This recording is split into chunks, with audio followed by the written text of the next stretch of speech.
So now let's get to know Donatello. Donato di Niccolo di Bettobardi, or also known as Donatello, was born in Florence, Italy around year 1386. So his friends came up with the nickname Donatello. He is an Italian sculptor who created lifelike structures like David that was made of bronze. The statue embodies transition from the religious David the prophet to a more human subject, the boy who defeated the giant Goliath. So this statue was commissioned by Medici family. The Medici family is an art-loving family of wealthy bankers, and they ruled Florence and helped fund the Renaissance. He apprenticed early with well-known sculptors, and one of them was Lorenzo Ghiberti. During those times, he quickly learned the Gothic style, which characterized by vertical proportions, pointed arcs, external buttressing, and asymmetry. Even before he was 20, he already received a number of commissions for his work and soon developed a style of lifelike works that were highly emotional, such as the statue of David and Magdalene. And by that, he obtained a respected reputation second to Michaelangelo. Donatello was the son of a craftsman named Nicola di Bettobardi that was a member of the Florentine Woolcombers Guild. His status placed him on the path of working in the trades. Moreover, he was educated at the home of Martellis, wherein he received his first artistic training from local goldsmith. He learned metallurgy, which is defined as a process that is used for the extraction of metals in their pure form. He also learned fabrication of metals and other substances. In the year 1403, he apprenticed with the Florence metalsmith and sculptor named Lorenzo Ghiberti. A few years later, Ghiberti was commissioned to create the bronze doors for the baptistery of the Florence Cathedral, beating out his rival artist Filippo Brunelleschi. Donatello assisted Ghiberti in creating the cathedral doors. Donatello died at the age of 80 with an unknown cause on December 13, 1466 in Florence, and he was buried in the Basilica of San Lorenzo next to the Cosimo de' Medici.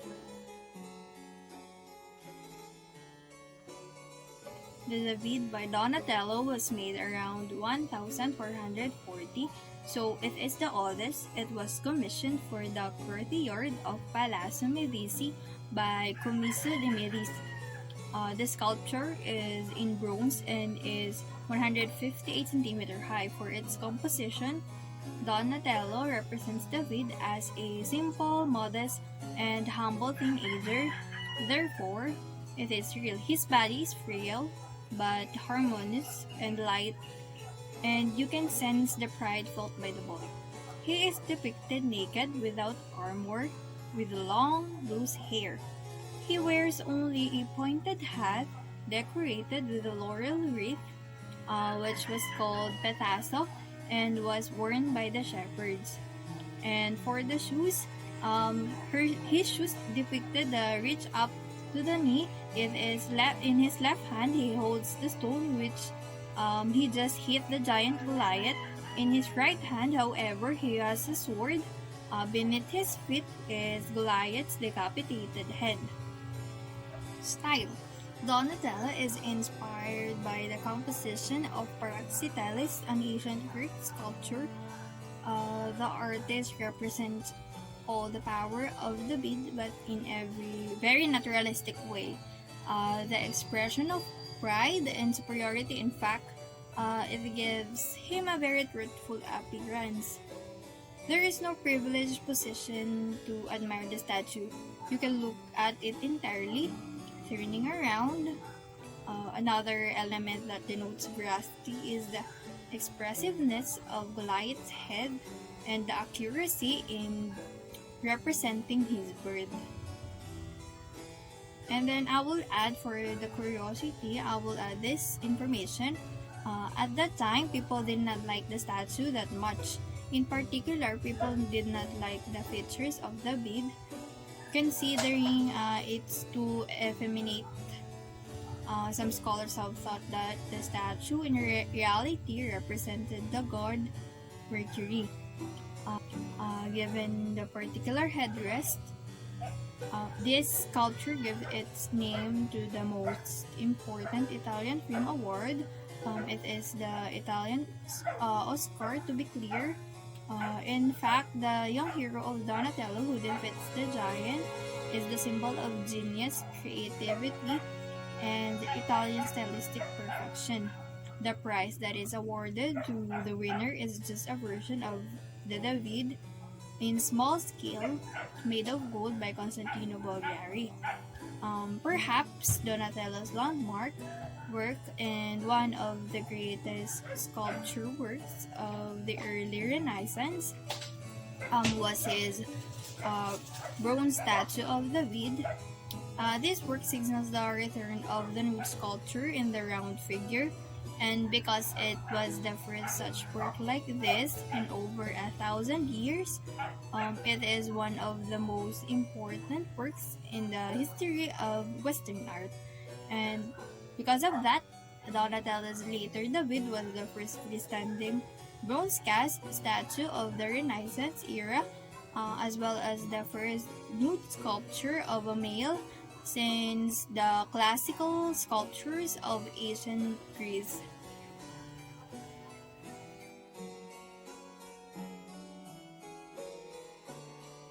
Penitent Magdalene is a wooden sculpture of Mary Magdalene by the Resonance sculptor Donatello, which was created around the 1453 to 1455, and it was also portrayed in the Museo dell'Opera del Duomo in Florence, Italy.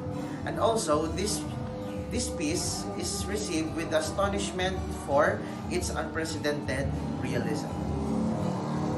Mary Magdalene was a leading figure among the followers of Jesus that, according to the Gospels, that she stayed with him at his crucifixion up until the first day of his resurrection. And also, this depicts that Mary Magdalene pleads for forgiveness for all her sins that she has committed in her past. Now, we will be talking about another Renaissance artist, and his name is Michaelangelo. We will be talking about his early life, introduction, and some of the contributions during this period. Born on March 6, 1475 at Caprice, Republic of Florence, Italy, his full name is Michaelangelo di Ludovico Buonarroti Simoni. He is well-known as a Renaissance sculptor, painter, architect, and a poet. His main medium is actually sculpting, but he also painted in the Sistine Chapel in Rome, and he is one of the best documented artists of the 16th century. He is also considered as the greatest living artist in his life. Did you know at 13 years old, he was apprenticed to the city's most prominent painter, Domenico Ghirlandaio, and he was the first Western artist whose biography was published while he was alive. His work demonstrated a blend of psychological insight, physical realism, and intensity never before seen. Sadly, he died on February 18, 1564 at Rome, Papal States, at age of 88 years old. And now, let's talk about one of the most famous statue, the Statue of David. So, this is a masterpiece of Renaissance sculpture, and it was being created by an Italian artist, Michelangelo, in between 1501 and 1504, a 5.16-meter marble that symbolizes youthful, beauty, independence, and strength. In the Florence of Italy, at the centerpiece of the museum called the Accademia Gallery, here is the statue of David located. Well, it is originally erected at 1509 in the public plaza of Florence, but to avoid its deterioration, they needed to transfer it. Facts about David? I got you. First, towering a height of 5.16 meters. Whoa, that's roughly the size of an adult giraffe. And not only in height, but also in weight, you'll admire him. Well, he's just made out of solid marble that weighs 5,660 kilograms. Third, accordingly, sling and tree trunk were covered with gold leaf, but being outdoors for so many years, that washed away the golden leaf. Fourth, it's a story of David and Goliath. It's a biblical one. found in Book 1 Samuel. David had to defeat the giant Goliath. He could not be defeated by the strength, since David's was smaller. It took cunning and skill to defeat someone bigger than him, and he did so with a slingshot.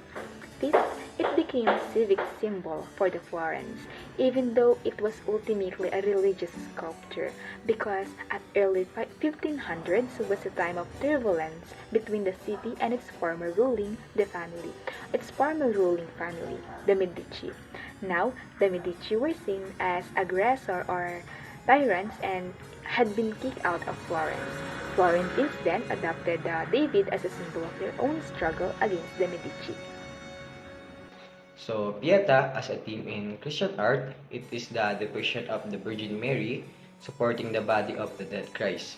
Some representations of the Pieta include the John the Apostle, Mary Magdalene, and sometimes other figures on either side of the Virgin. But the great majority show only Mary and her son. The Pieta was widely represented in both painting and sculpture, being one of the most poignant visual expressions of popular concern with the emotional aspects of the lives of Christ and the Virgin. Since its creation in 1499, Michelangelo's Pieta has inspired emotion, faith, and imitation through its elegant depiction of the Virgin Mary and Jesus Christ. Yet, few know that the secrets are still being uncovered about this centuries-old statue. Pieta was also influenced by the Northern style. Michelangelo draped the figure of Christ across Mary's lap. Through this pyramidal design and the details of his figures, Michelangelo therefore created a scene that displayed at once agony, solemnity, and heroic resignation. The format of the Virgin bearing the body of Christ on her knees was standard until the 16th century, when it is influenced by the Renaissance concern with logic and proportions. Artists usually depicted Christ lying at the Virgin's feet, with only his head propped against her knees, and this form was adopted by Italian Baroque art and passed on to Spain, Flanders, and Holland. Most religious art suffered a decline after the 17th century, but because of its special emotional appeal, the Pieta continued to be a vital theme through the 19th century.